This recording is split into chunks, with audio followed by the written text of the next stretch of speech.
कसे काय मंडळी, बरे असास ना? स्वागत आहे तुमचं कोकणची कला संस्कृती या यूट्यूब चॅनलच्या एका नवीन आणि माहितीपूर्ण व्हिडिओमध्ये। तर आज 4 सप्टेंबर असा आणि लवकरच आपल्या गणपती बाप्पाचं आगमन होता 7 सप्टेंबरला। तर आम्ही 4 सप्टेंबर म्हणजे आज सकाळी मुंबई गोवा हायवेचा प्रवास करतलो। थंबनेल बघून तुमका समजलाच असत व्हिडिओ कशाच्या संदर्भात असा।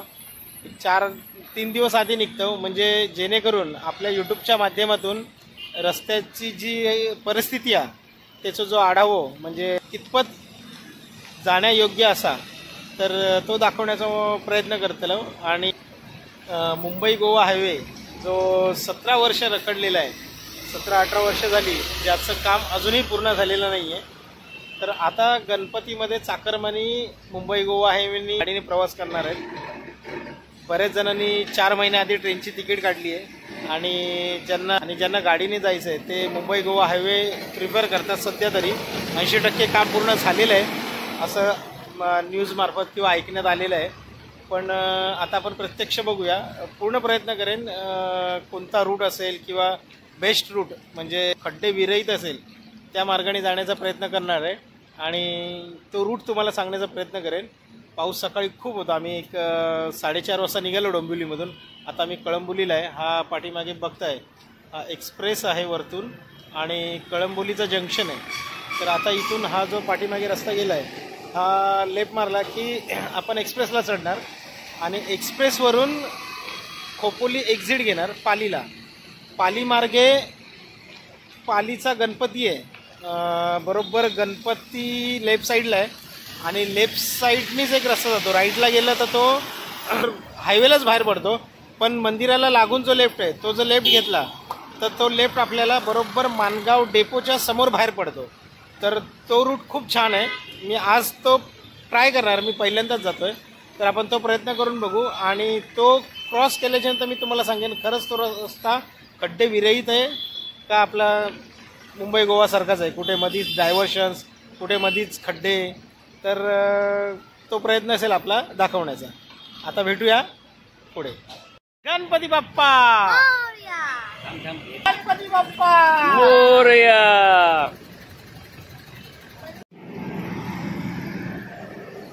आता आपण एक्सप्रेसच्या पहिल्या टोलला आलोय खालापूरच्या। आता हा टोल क्रॉस केल्याच्या नंतर एक पकडा 200-300 मीटर पुढे आपला खोपोलीचा एक्झिट आहे। तो एक्झिट घेतला की पाली रोड पकडायचा आणि पाली रोड सरळ जायचं। आता पाली रोड जसा जवळ येईल तसं मी तुम्हाला पुढचं लोकेशन दाखवतो। कळंबोलीवरून एक्सप्रेस हायवेज वरती चढल्याच्या नंतर पहिल्या टोलच्या पुढे खोपोली एक्झिट आहे। हा जो बांध दाखवलाय तिथून लेफ्ट साईडला गाडी घ्यायची आणि जो समोर ब्रिज दिसतोय त्या ब्रिजवर आपल्याला यू टर्न घ्यायचा आहे। थोडंसं पुढे गेल्याच्या नंतर एक 200-400 मीटर गाडी गेल्याच्या नंतर एक लेफ्ट घ्यायचा, लेफ्टनी राईटला गाडी टाकायची आणि त्या ब्रिजवर यायचं। त्या ब्रिजवर लिहिले बघा इमॅजिका म्हणून, टर्न लेफ्ट टू इमॅजिका। जो इमॅजिकाला रोड जातो त्याच रोडला आपल्याला जायचं आहे आणि हा तो ब्रिज आहे जो मगाशी मी तुम्हाला दाखवला। खाली पुणे मुंबई एक्सप्रेस हायवे आहे आणि इथे आल्याच्या नंतर ब्रिज जसा संपतो तसा एक लेफ्ट घ्यायचा, लेफ्ट घेऊन खाली उतरल्याच्या नंतर आपण पाली मार्गाला येतो। इथून पुढे 2 रस्ते गेलेले आहेत, समोरच बोर्ड लावलेला आहे बघा पालीचा। एक जातो मानगावला आणि एक जातो वाकण मार्गे।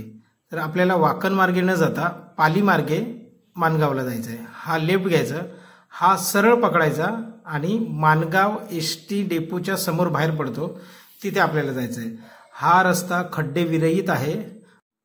समोरच निळ्या आकारामध्ये लिहिलेल्या पाटीमध्ये गणपती बाप्पाच्या मंदिराची एंट्री आहे। तिथूनच उजव्या बाजूला हा जो रस्ता गेलाय ग्रामपंचायतचा तो गावामधून जातो। इथून गाडी थोडी सावकाश चालवा, 1-1.5 किलोमीटर सोडल्याच्या नंतर खूप छान रस्ता आहे। समोरच कोकण रेल्वेचा ब्रिज लागतो, त्याच्या खालून गेल्याच्या नंतर 500 ते 800 मीटर अंतरावर जो आपला मुंबई गोवा हायवे आहे तो लागणार। त्याच्या समोरच मानगाव एसटी डेपो आहे, तिथून आपल्याला लेफ्ट घ्यायचा आहे आणि आपला रेग्युलर रस्ता पकडायचा आहे।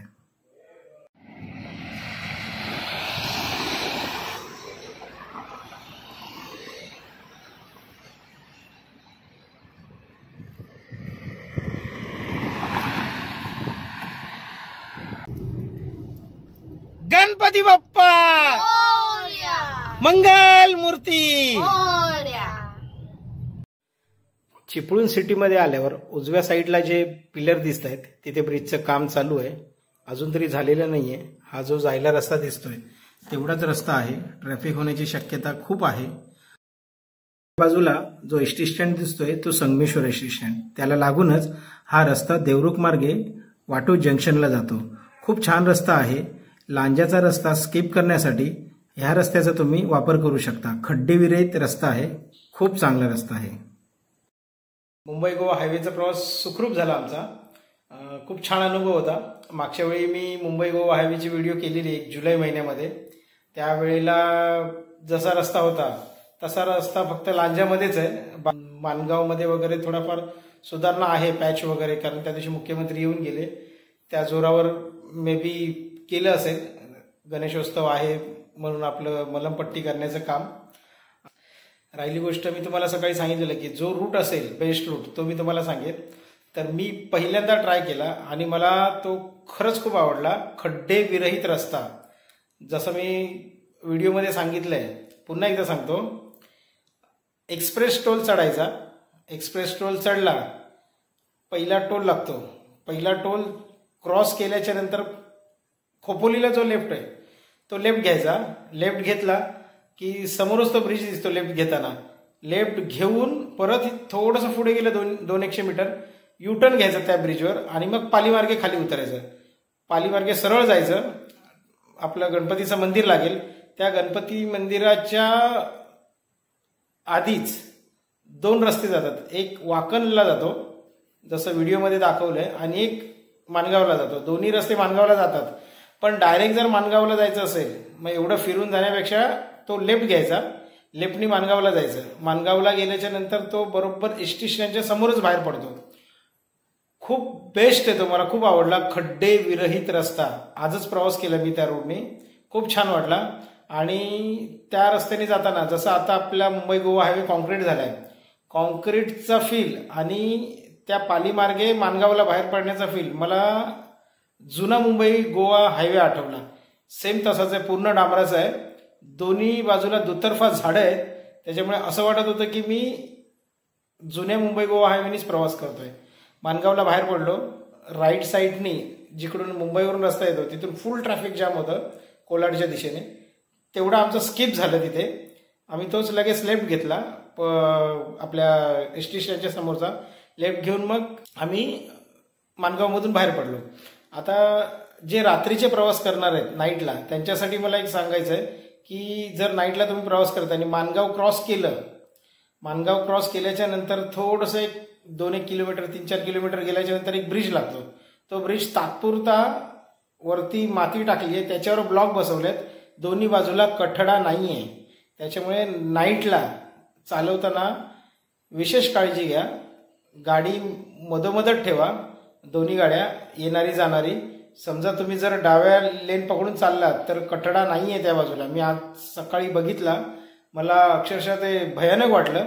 त्याच्यामुळे ही गोष्ट आवर्जून मला सांगावीशी वाटते की नाईटला माणगावच्या नंतर एक 4 किलोमीटरच्या नंतर लक्ष देऊन चालवा. त्याच्यानंतर तर पुढे खूप भारी रस्ता आहे. एक चिपळूणमध्ये सिटीमध्ये सोडलं जे ब्रिजचं काम वगैरे चालू आहे त्याच्यानंतर पण खूप छान रस्ता आहे. राहिला प्रश्न संगमेश्वरचा. संगमेश्वर ते लांजा जसं होतं जैसे थे. त्याच्यानंतर जर तो पण तुम्हाला स्किप करायचा असेल, मी प्रयत्न केला की बघूया कुठपर्यंत झालाय पण काहीच झालं होतं. आज मी संगमेश्वर लांजा करतच आलो. अक्षरशः खूप हालत बेकार आहे. असं वाटत होतं उगाच आलो. पण आपल्या चॅनलच्या माध्यमातून तुमच्यापर्यंत ही व्हिडिओ पोहोचावी हा माझा उद्देश होता.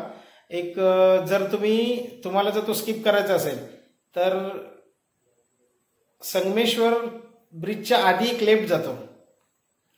एसटी स्टँड आहे आणि ब्रिजच्या बाजूने जो लेफ्ट जातो तो लेफ्ट घेऊन तुम्ही पुढे निघू शकता.